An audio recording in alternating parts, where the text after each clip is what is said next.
नमस्कार साथियों, ठकुरेला एजुकेशन में आपका स्वागत है। मैं हूं आर के ठकुरेला और आज हम पढ़ेंगे अनुपात और समानुपात के विषय में।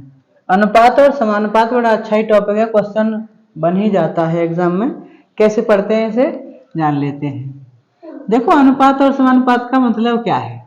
कोई दो संख्या दे रखी हो तो दो राशियां दे रखी हो, उनकी आपको तुलना करनी है। जैसे एक आदमी के पास है, कोई ए आदमी है, एक बी है। ए के पास है 40 रुपए और बी के पास है 60 रुपए। तो इनका अनुपात निकालना है। तो 40 और 60, तो 20 दूनी 40, 20 दिया 60, कितना होगा 2:3। अब एक के पास है 400 और एक के पास है 600, तो 400/600, तो कितना हो जाएगा ये भी तो हो गया 2:3। तो दो राशियों की तुलना करी जाती है। दो या राशि या तीन राशियां हो, जितनी भी राशियां हो, तो राशियों की तुलना करी जाती है कि एक की अपेक्षा दूसरे पर कितना मान है। एक का इतना मान है तो दूसरे का इतना होगा, उनकी तुलना होती है। इस तरीके से ये कहलाता है अनुपात। अब इस अनुपात को हल करने के लिए कई तरह के क्वेश्चन बनते हैं आपके सामने। जैसे हम मान लेते हैं कि दो राशियां हैं x और y, यानी x अनुपात y। अब हमसे कहा जाए कि इनका बताओ वर्गानुपात, तो इसका वर्गानुपात क्या होगा। देखो, इसका स्क्वायर कर देंगे, इसका स्क्वायर हो गया x स्क्वायर, इसका y स्क्वायर। इसे कहेंगे इन दोनों राशियों का वर्गानुपात। ठीक है। एक होता है वर्गमूलानुपात, ये तो हो गया वर्गानुपात। एक होता है वर्गमूलानुपात। वर्गमूलानुपात क्या होता है, यानी वर्गमूल का अनुपात। जैसा कि इसके नाम में है, वर्गमूल प्लस अनुपात इक्वल टू वर्गमूलानुपात। अब x है, x ये जो राशि हमारी दे रखी है, x का वर्गमूल क्या होगा, वर्गमूल x, और y का क्या होगा, वर्गमूल y। एक होता है घनानुपात। घनानुपात इसके नाम में भी छिपा है, घन प्लस अनुपात, यानी इसका घन कर देंगे और इसका भी घन कर देंगे। ठीक है। एक होता है घनमूलानुपात। घनमूलानुपात,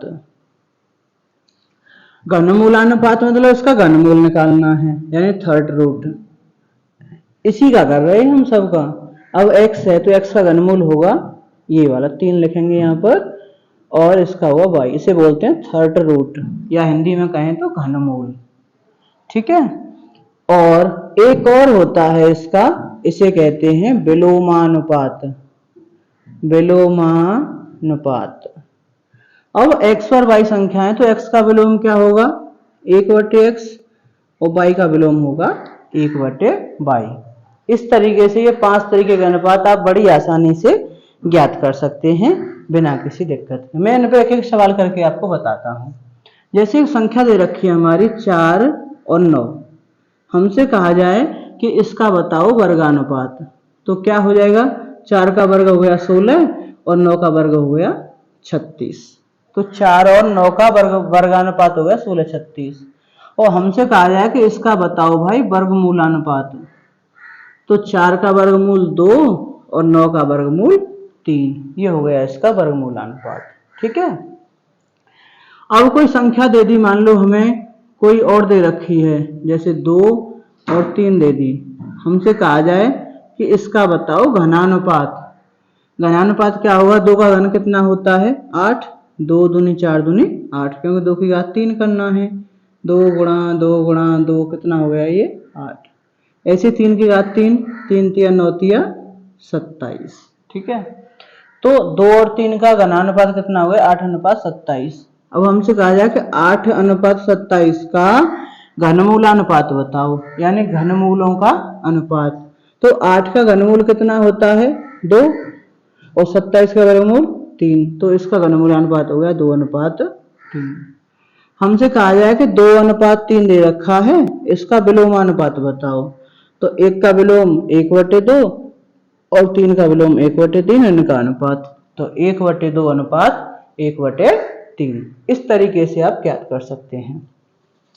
एक आपसे इसमें सबसे ज्यादा पूछा जाता है वो पूछा जाता है प्रथमानुपाती, मध्यानुपाती और तृतीयानुपाती। इस कंसेप्ट को क्लियर करते हैं। ये जो प्रथमानुपाती, मध्यानुपाती और तृतीयानुपाती है, इसे हम कैसे ज्ञात कर सकते हैं, इस बारे में चलिए शुरू करते हैं। देखो, कोई दो अनुपात हैं और वो समान अनुपात हैं तो उन्हें कहते हैं समानुपाती। उन्हें लिखते कैसे हैं, ये वाला चिन्ह जो होता है चार बिंदी लगाते हैं, चार बिंदी लगाते हैं, इसे हम कहते हैं समानुपात, समानुपात। और इसे हम लिखते कैसे हैं, जैसे एक अनुपात है हमारे पास एक अनुपात बी और दूसरा अनुपात है हमारे पास सी अनुपात डी। दो अनुपात दे रखे हैं और दोनों अनुपात समान है तो इन्हें कहेंगे समानुपाती और बीच में चिन्ह लगा देते हैं ये। अब इसका कैसे किया जाता है कि ये बाहर वाली संख्याओं का आपस में गुणा करते हैं और अंदर वाली संख्याओं का आपस में गुणा करते हैं और दोनों को लिख देते हैं बराबर। कैसे, ए का डी में गुणा तो ए गुणा डी और बी का सी में गुणा तो बी गुणा सी और ये हो जाता है बराबर। इस तरीके से इसे हम सॉल्व कर लेते हैं। अब इसका प्रथमानुपाती और मध्यानुपाती ये क्या होगा। अब देखो, आपको तीन संख्या दे रखे हैं इस तरीके से, दो अनुपात हैं, ए अनुपात बी एक है और बी अनुपात सी एक है। तो यहाँ पे ए जो होगा ये कहलाता है प्रथमानुपाती, प्रथमानुपाती। अब आपसे कहा जाएगा प्रथमानुपाती ज्ञात करो, तो कैसे निकालेंगे इसे।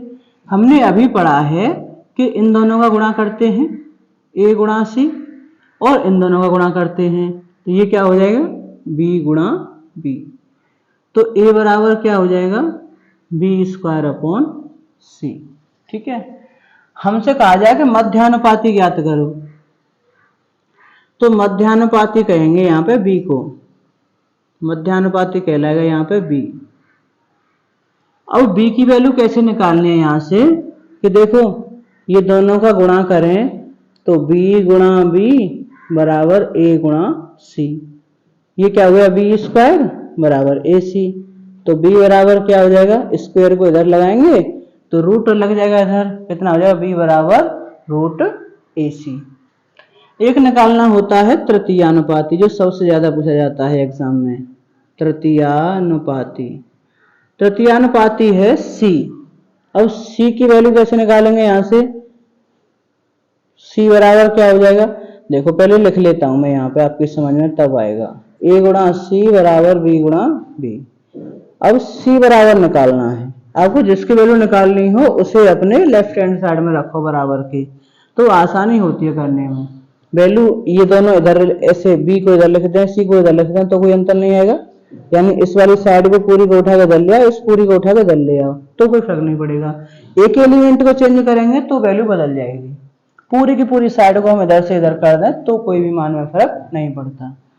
तो यहाँ पे ये हो जाएगा बी स्क्वायर और ये हो जाएगा ए, तो सी बराबर हो गया बी स्क्वायर अपॉन ए। ठीक है, इस तरीके से आप लिख सकते हैं प्रथमानुपाती, मध्यानुपाती और तृतीयानुपाती। ठीक है, बड़ी ही आसानी से इस तरीके से आप ज्ञात कर सकते हैं। और क्वेश्चन कैसे बनते हैं इस पर वो मैं आपको बता देता हूं। क्वेश्चन आपसे जो बनेंगे इस पे ऐसे बनेंगे कि आपसे दे दिया कि 2:3 समानुपात 5:x, तो x का मान बताओ, x का मान बताइए। तो यहाँ पे अभी आपने पढ़ा है कि बाहर वाले पदों का गुणा करते हैं और अंदर वाले पदों का गुणा करते हैं। तो 2 का और x का गुणा 2 गुणा x। देखो अपनी सुविधा से करते हैं, जब हमें x की वैल्यू निकालनी है तो मैं बाहर वाले पदों को पहले लिख रहा हूँ, बीच में x होता तो बीच वाले पदों का गुणा पहले लिखता, वैल्यू सेम ही आएगी। 2 गुणा x बराबर 3 गुणा 5, तो ये कितना हुआ 2x, ये कितना हुआ 15।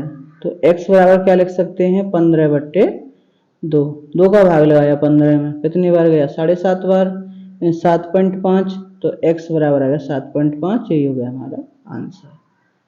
एक जो अनुपात पर सबसे ज्यादा क्वेश्चन बनते हैं वो क्वेश्चन बनते हैं त्रिभुज पर कैसे बनते हैं कि कोई त्रिभुज है और उसके कोणों का अनुपात दे दिया होगा आपको कि एक त्रिभुज है और उसके कोणों का अनुपात 4:6 है।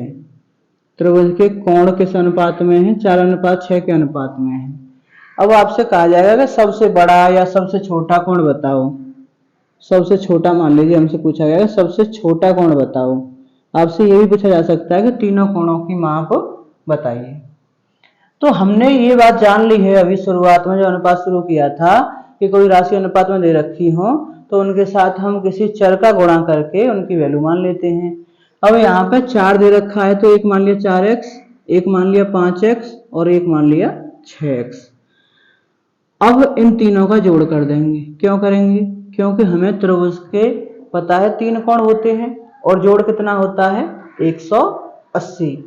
त्रिभुज के तीनों कोणों का योग कितना होता है? 180। त्रिभुज में 3 ही कोण होते हैं और तीनों कोणों का योग कितना होता है? 180 अंश। अब इन तीनों को जोड़ करके x की वैल्यू निकाल देंगे। 4 और 5 9 और 6 15, 15x बराबर 180। 15 का भाग लगाया इसमें 12 बार गया तो x बराबर आ गया 12। अब x बराबर 12 आ गया तो मतलब तीनों कोणों की माप आपके पास आ गई। कैसे? कि एक कोण माना है आपने 4x तो ये हो गया 4 गुणा 12, ये कितना हो गया? 48। एक माना है आपने 5x तो ये हो गया 5 गुणा 12, कितना हो गया? ये 60। एक माना है 6x तो 6 गुणा 12, कितना हो गया? ये 72। अनुपात वही मानना है जो संख्या दे रखी है। 4 5 6 दे रखी है, आप मान रहे 5 6 7 तो ऐसे थोड़ी ना आ जाएगा। जो अनुपात दे रखा है उसी में 4 दे रखा है 4x, 5 दे रखा है 5x, 6 दे रखा है 6x। तीनों कोणों की माप आ गई। सबसे छोटा कोण कौन सा है अब इसमें? 48। ये आंसर हो गया हमारा। बड़ा पूछता तो ये हो जाता, बीच का पूछता तो ये हो जाता। इस तरीके से आप कर सकते हैं बड़ी आसानी से। उम्मीद करता हूँ ये सारी बातें आपकी समझ में आई होंगी। वीडियो पूरा देखने के लिए बहुत बहुत धन्यवाद।